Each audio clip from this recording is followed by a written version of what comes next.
Snoop Dogg is one of the most commercially successful artists of this millennium. It's not really just for music though, although he has put up some numbers in that regard, with classics like Drop It Like It's Hot, Gin and Juice, Beautiful, and so many more.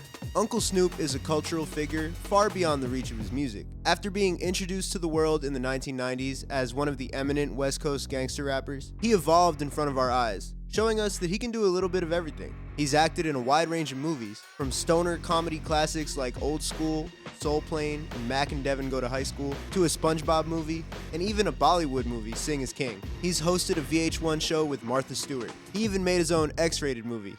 I'm monetized now, so I can't really talk about that. He's also a playable character in Call of Duty. Basically, if the check clears, you can expect Snoop Dogg to show up. And honestly, that's kind of a part of his charm. He's so effortlessly himself that the things he does take part in very rarely feel forced or inauthentic. It usually comes off as, we got Snoop Dogg here being Snoop Dogg. But Snoop is not just an entertainer. He's a prolific businessman who has touched many industries. He had an app called Snoopify that lets you put a picture of Snoop Dogg over any picture you wanted. In like 2011 or whatever, that was revolutionary technology. He is also an investor in Reddit. Thanks for the gold, kind stranger. And he was even on the board of directors for the gaming group FaZe Clan for some reason. He certainly will try anything if there's money to be made, but his real bread and butter has to do with his favorite habit. Thank you guys so much for all the support on the channel. Please like and subscribe if you haven't already. Also, all my videos are available a day early in my Instagram broadcast channel. Go follow me on Instagram, HADJI, and you will get to see every video a day early. Maybe one day I'll have a Patreon. Right now, it's free. Enjoy. Also, if you live in Seattle or Portland, I'm going on tour with Shy High. February 10th, Seattle. February 11th, Portland. Come see me. It would be awesome to see y'all there. It's going to be a great time. Back to the video. The number one signature attribute that people think about when it comes to Snoop Dogg is smoking weed. I went into Genius, like Rap Genius, and typed in more than Snoop to see how many rappers have said something along the lines of I smoke more than Snoop, which by the way is almost definitely a lie. Unless you're like Wiz Khalifa. I found at least 17 songs. So it comes as no surprise that a lot of his entrepreneurial efforts are within the cannabis industry. In 2015 alone, he launched 3 ventures into the world of weed. Ease, a company that delivers marijuana to people in California and Michigan. Leafs by Snoop, his own cannabis company that has 8 strains today. And Mary Jane, a digital media company meant to talk all things weed. So when Snoop Dogg tweeted in November 2023 that he was giving up smoke, the world stopped in its tracks. The internet ironically went up in flames. No way. Is he sick or something? Like, has he finally achieved the highest high? Did he get humbled by an edible like I did a few years ago and stop being able to smoke without the little devil on your shoulder getting louder and louder? It just didn't make sense. Of course, the prevailing reaction for anyone who thought for longer than 5 seconds about this situation was that it was some kind of marketing stunt. If you asked me on November 17th, 2023 what I thought Snoop Dogg was doing here, I would have told you that I expected a line of vapes to be coming out soon. Probably under the Leafs by Snoop name or something like that. I think that would make a lot of sense for him. And I could see a Snoop branded vape being very popular. I also know a lot of older people haven't jumped on the vape train as much as younger people have, given that the youth will probably smoke anything that you put in front of them. So after guinea pigging the concept of digital weed for a sense, it wouldn't surprise me if the old heads started getting in on it. But this also didn't make that much sense, because 8 days before this, he had announced a new product with Martha Stewart, a shoulder bag that has a lighter at the clasp so that you always have your lighter and never forget it, called Best Buds. That's not exactly a product that someone who's quitting weed would be advertising, although if he ate an edible as bad as the one that I did a couple years ago, I would understand the change of heart. In reality, Snoop was setting up a new brand partnership. He came back a week later with another announcement, revealing that this whole publicity stunt was an advertisement for a smokeless outdoor fire pit company. I love a good fire outside, but the smoke was too much, he said. Solo Stove fixed fire and took out the smoke. They changed the game, and I'm excited to spread the love and stay warm with my friends and family. I gotta be honest with you, I watched this ad and still thought it was something vape related. Like, I didn't understand that it was for a smokeless fire pit. I might just be an idiot, but I don't know. Quickly, everyone on the internet turned around and went, I knew it the whole time, but we have receipts. A lot of people really believed he quit smoking. And at first glance, this commercial seemed to be successful. Solo Stove gained 60,000 followers, and Ad Age even ranked it as the 18th best commercial of 2023. Also, if I look for the Snoop Dogg edition Solo Stove today, it says it's sold out on the website. But now, here in 2024, it's back in the media cycle, and not for a good reason. The CEO of the company, John Maris, was ousted over this stunt, most likely because they spent way too much money and didn't get enough of a return. The quote from the interim CFO, Andrea Tarbox, says this much in corporate speak: "While our unique marketing campaigns raised brand awareness of Solo Stove to an expanded and new audience of consumers, it did not lead to the sales lift that we had planned, which, combined with the increased marketing investments, negatively impacted our EBITDA." I took one marketing class in college, so I can tell you that EBITDA means earnings before interest, taxes, depreciation, and amortization, and I definitely didn't have to Google that to remember what it meant before I made this video. This is business talk for that it was a giant flop.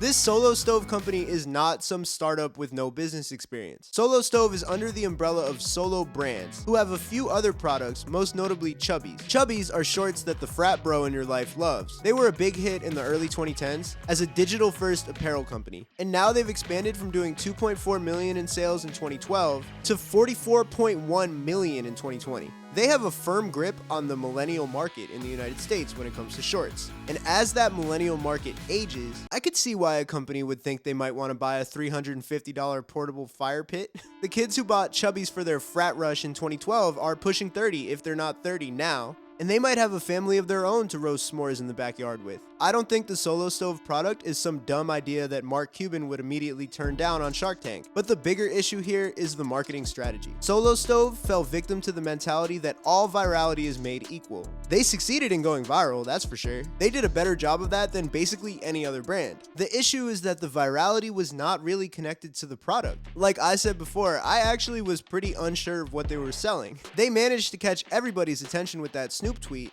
but in that tweet, we had no idea what was being sold, if something was even being sold at all. And no matter what they did with the second video, there was no way it was going to catch as much attention as Snoop's tweet did. Even when it did catch attention, it was underwhelming. People's reaction wasn't, "Wow, I need to go buy that fire pit." Instead, it was at best like, "Haha, funny commercial idea, you got me." And at worst, like, "Why did you just lie to me?" People are getting sicker and sicker of getting riled up and lied to for the sake of marketing. So much on social media is fake these days that people's trust of what they come across is already at an all-time low. So for once, if you believed it, this seemed like a genuinely interesting story with Snoop Dogg quitting smoke, whatever that meant. But yet again, it was a corporate play for attention. And further, why would Snoop Dogg be selling me a fire pit? What does Snoop know about fire pits? This reminds me of the legendary Kanye West rant about Lady Gaga and Polaroid cameras.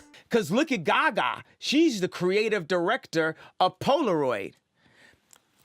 I like some of the Gaga songs. What the fuck does she know about cameras? I like Snoop's songs and his style and his attitude, but what the fuck does he know about portable fire pits? I think there's a bigger lesson to be learned here by all of us about marketing. Not all virality is created equal. I've seen this in my own music career. At every turn since about 2020, people have been telling me to get on TikTok and to push my music on TikTok. I'm sure if anyone here makes music, y'all know what I'm talking about. And I do it. It's not that it's a bad idea, it's just that it's a little more complicated than that. Going viral on TikTok is one thing, and actually it's probably easier to go viral there than on any platform ever in the history of human society.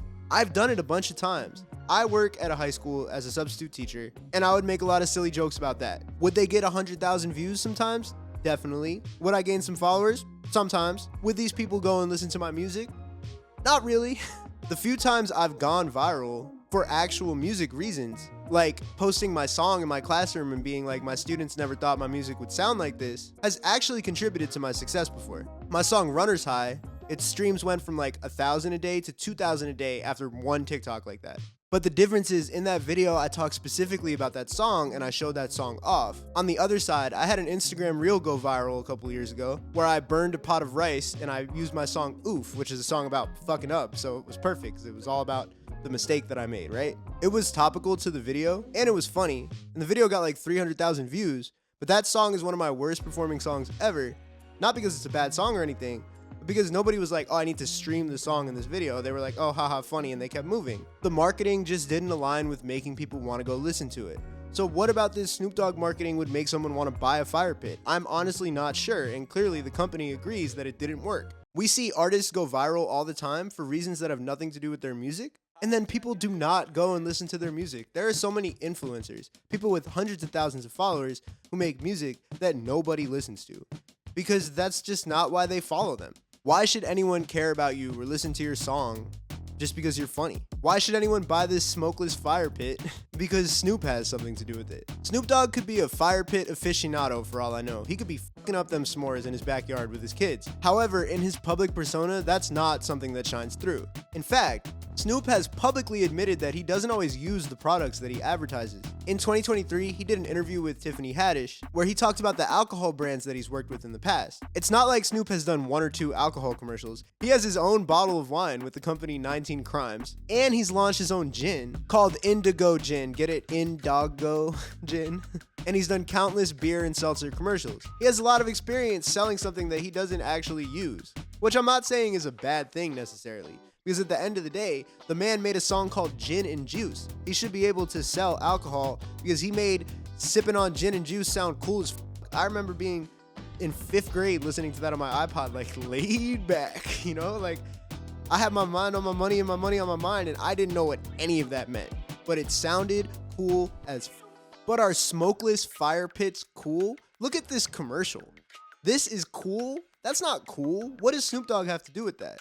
I'm not saying it's a bad product, but does this align with Snoop's personality the same way that cracking open a cold Corona on the beach surrounded by beautiful women does? It does not at all. I think it's best to view this fiasco as a cautionary tale. If you ever plan on selling something, it's not just for musicians. I use that example because I'm a musician, but there are so many examples of people trying to sell something and failing. This is another great example. Let's look at it and understand it. The one thing people respond well to in 2024 is authenticity.